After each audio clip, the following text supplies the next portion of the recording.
Halo guys, kembali lagi dengan saya Yusuf Anjanoto di podcast hari ini. Nah, di sini saya mewakili dari kelompok 8 dari mata kuliah Psikologi Sosial. Saya ingin melakukan podcast yang membahas tentang konflik dan manajemen konflik. Nah, di sini saya kehadiran bintang tamu yang sangat spesial. Nah, kalau boleh tahu namanya siapa, Kak? Perkenalkan, nama saya Ananda Ningrum, biasanya dipanggil Anda. Baik, perkenalkan nama saya Rama Aditya Nugraha, biasa dipanggil Rama. Baik, perkenalkan, nama saya Hasna Gajah Wijaya, biasanya dipanggil Hasna. Oke, baik. Sebelum itu Kak, apakah sebelum kakak-kakak ini saya wawancarai, bagaimana keadaan kakak-kakak sekalian? Alhamdulillah hari ini sehat. Alhamdulillah juga baik. Alhamdulillah sehat. Nah, untuk pendidikannya nih Kak, sekarang kakak-kakak ini sedang mengaih ilmu di mana sih? Kalau boleh tahu. Untuk sekarang itu kuliah di Fakultas Psikologi Universitas Hang Tuah. Untuk kakaknya? Ya sama juga, saya di Fakultas Psikologi Universitas Hang Tuah. Tapi ya, guys, muka-muka dari Mas Rama ini, saya menilainya orang ini adalah lulusan dari Harvard University. Nah, terus selanjutnya Kak Desi. Ya, saya di Fakultas Psikologi di Universitas Hang Tuah sama.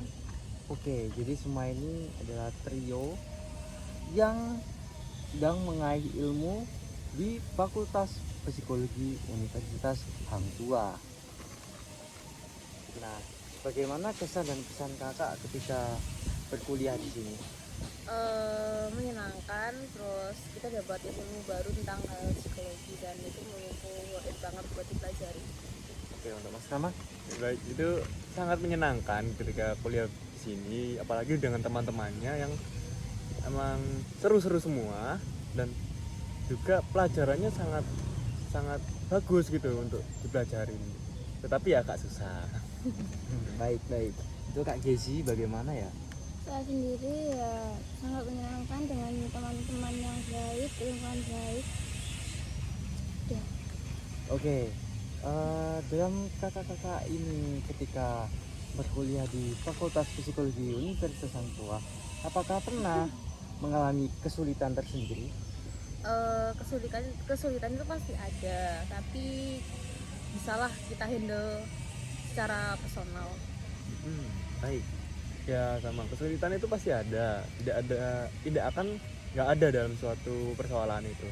Tapi ya bagaimana cara kita itu untuk menghadapi atau menghandle ini.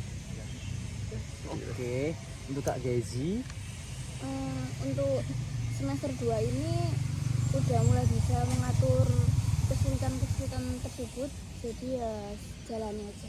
oh jadi Kak Gezi ini di semester 2 ya Kak ya? Oke, untuk Kak Nanda bagaimana? Untuk sekarang juga sama semester 2. Untuk Mas Rama? Ya sama juga semester Oke, jadi mereka tuh masih satu angkatan guys. Ya, untuk pertanyaan selanjutnya nih, apakah Kak Gezi, Kak Rama, Kak Nanda, apakah pernah mengikuti organisasi di perkuliahan ini? Kalau untuk organisasi di perkuliahan sih masih belum dan masih mengatur waktu. Tapi kalau untuk organisasi waktu SMP atau SMA itu pernah. Kalau untuk SMP itu ikut ekstrakurikuler dance. Kalau waktu SMA itu English club.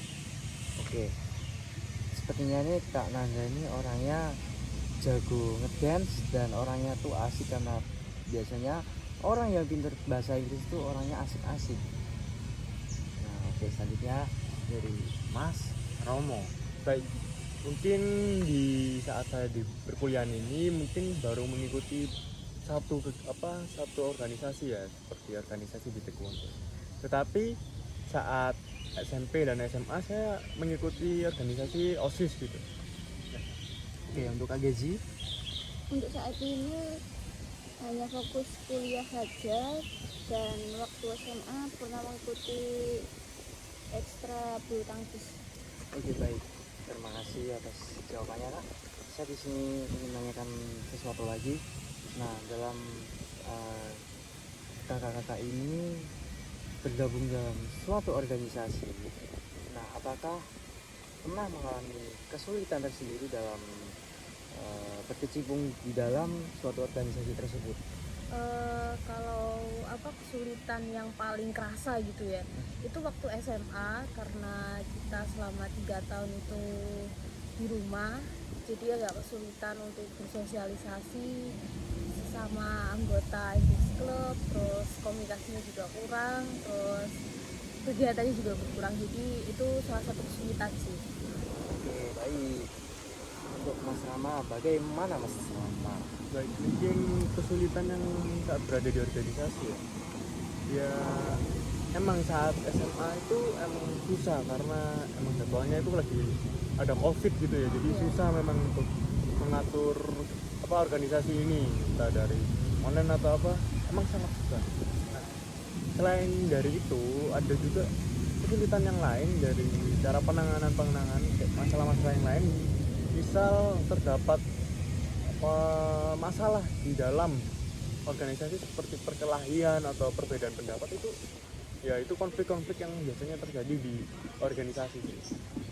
Nah, untuk kayak perkelahian dan semacamnya, perbedaan ego dan lain-lain itu emang sudah sewajarnya sih Iya. Mas. Iya. Kalau di dalam suatu organisasi atau kelompok itu. Nah, berarti untuk Mas Rama ini jadi penghambat yang sangat membentengi, yang sangat besar sekali kan untuk menghambat dalam suatu organisasi Ya. Anda itu. Dapat disimpulkan bahwa COVID itu sangat mempengaruhi ya Mas Iya, ya, Iya, dalam pasti. itu ya. Pasti. Dan untungnya sekarang di tahun 2023 ini COVID sudah mulai menghilang dari Ya. peradaban manusia.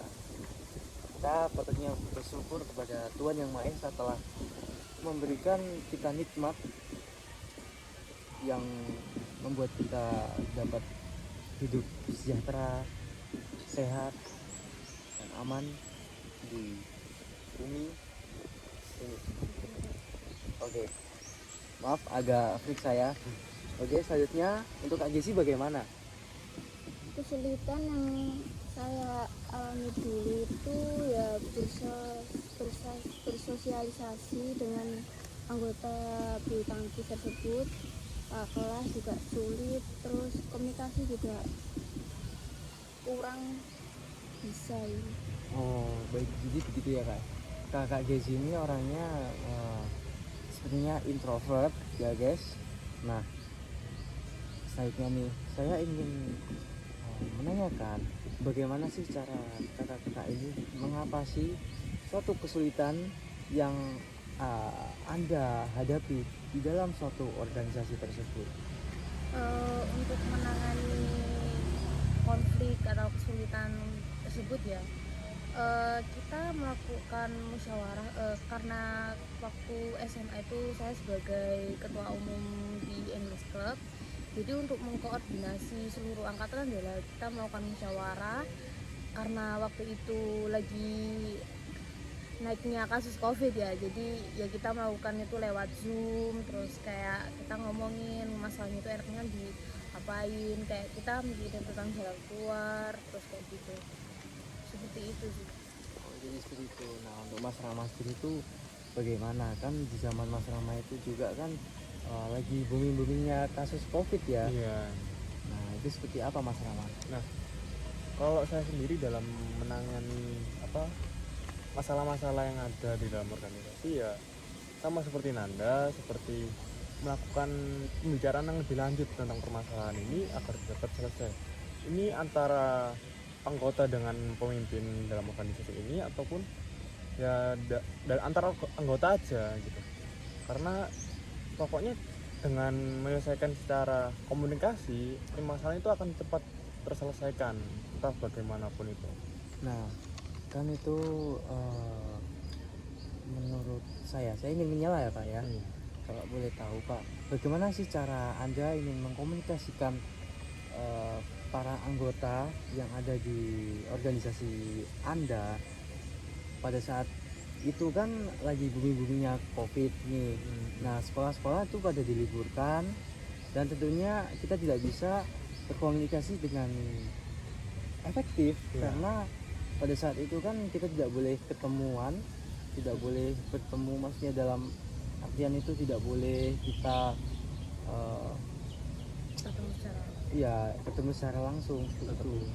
Nah, bagaimana sih solusi yang Anda lakukan pada saat waktu itu? Nah, solusi yang ada saat COVID itu ya melalui Zoom, atau itu kan saat awal-awal COVID ya, biasanya itu pakai Zoom. Nah, tetapi setelah mungkin 2021 atau bagaimana itu kita menggunakan sistem hybrid. Jadi kadang-kadang secara online, kadang-kadang tatap muka, karena emang dari sekolah saya ini diperbolehkan untuk ke sekolah untuk mungkin melakukan konsultasi dengan guru atau bagaimana, atau ada rapat yang emang penting untuk dihadiri. Jadi ya kadang-kadang menggunakan sistem hybrid. Oh, jadi seperti itu ya. Oke, kalau begitu selanjutnya nih tanya untuk Kak Gezi. Kan Kak Gezi ini orangnya introvert, sulit berbicara kepada orang-orang di luar sana nih. Nah, bagaimana sih cara Kakak Gezi ini untuk menangani kesulitan-kesulitan yang Kak Gezi alami di dalam suatu organisasi tersebut? Karena Kak Gezi ini orangnya kesulitannya tuh mengarah ke dia tuh kayak introvert gitu, sulit untuk berkomunikasi. ya sulit untuk berkomunikasi. Nah, dari Kak Gezi sendiri itu bagaimana sih cara-cara yang bisa Kak Gezi lakukan? Jujur dulu sih yang saya lakukan menghindar, Oh ya, kan juga bingung mau ngapain juga, kan dulu kan ya anggota, kamu juga nggak akan diterima sama ketuaku dulu, jadi harus menghindar. jadi Kakak Gezi ini orangnya dia tidak mempunyai solusi untuk Iya. menangani kesulitan dari dirinya. Izin mencela ya. Ya, Sebenarnya untuk kasusnya Kak Gezi ini bukan tidak ada solusi, tetapi menghindar itu salah satu strateginya manajemen konflik gitu loh, untuk menghindar dari permasalahan yang lebih besar kayak gitu. Tapi memang ada strategi manajemen konflik yang kayak menghindar itu ada. oke, baik. Nah, dari penjelasan dari Kak Nanda ini bilang bahwa manajemen konflik itu mempunyai cara tersendiri, salah satunya adalah dengan cara menghindar. Nah, kalau boleh tahu nih Kak, apa sih artian dari manajemen konflik itu tersendiri? Kalau manajemen konflik itu sendiri menurutku adalah bagaimana kita mengatasi suatu konflik itu. Karena menurutku konflik itu sendiri itu ada dua, konflik yang memang sengaja dibuat, dan memang tidak sengaja ada munculnya konflik itu sendiri. Jadi manajemen konflik itu bisa saja menjadi menyelesaikan suatu masalah dari suatu konflik seperti itu. Mungkin dari Rama dan Gezi ada tambahan? Sebenarnya lah Kak ya, saya pernah membaca buku dari salah satu buku, kalau tidak salah itu apa ya kemarin saya lupa, center atau apa gitu. Pokoknya bukunya Wirawan 2010, terbitan 2010 halaman 22 itu di situ ada bilang bahwa manajemen konflik itu adalah cara-cara penyelesaian konflik yang dilakukan oleh pihak manajer konflik atau yang biasanya disebut kita Pihak ketiga. iya, pihak ketiga itu. Nah, itu menurut saya itu berbeda dengan apa yang Kakak Anda itu sebutkan. Kalau menurutku untuk itu juga definisi lain dari manajemen konflik gitu. Jadi untuk manajemen konflik itu sendiri juga memang untuk menyelesaikan konflik itu sendiri, tapi bukan untuk benar-benar konflik itu benar-benar selesai, bukan seperti itu. Jadi untuk konflik sendiri itu memang harus ada, dan kalau misal tidak ada konflik itu suatu perusahaan atau suatu organisasi atau mungkin ekstrakurikuler itu bakalan jadi monoton gitu. Jadi untuk suatu organisasi atau seperti itu harus ada konflik. Jadi manajemen konfliknya ini ya pihak ketiganya itu. jadi dari pihak ketiga maksudnya gitu. Oh, oke. Jadi manajemen konflik ini pihak ketiganya. Ya, Nah, dan mengapa konflik ini terjadi itu dia bisa jadi dari pihak yang memimpin di dalam suatu organisasi tersebut, iya. dan bisa jadi dari hal yang tidak disengaja atau hal yang tidak direncanakan. Nah, apakah menurut Kak Nanda, Kak Rama, atau Kak Desi, konflik itu menguntungkan atau berdampak positif, atau bahkan konflik itu justru malah berdampak negatif? Ini dulu, Rama dulu. Oke. Baik. Mungkin kalau Anda tanya tentang apakah itu berdampak negatif atau positif, nah, kalau menurut saya sendiri dari pandangan saya, konflik itu bersifat positif karena hal ini tuh bisa lebih mengembangkan sebuah organisasi ini seperti katanya kan Anda. Nah, tapi juga kadang-kadang ada yang bersifat negatif ini karena mungkin emang apa dari organisasinya atau dari pemimpin-pemimpinnya ini tidak mengetahui cara untuk memanajemen ini atau tidak tahu cara untuk menyelesaikan permasalahan yang ada ini. Nah, itu bisa berdampak negatif dalam organisasi.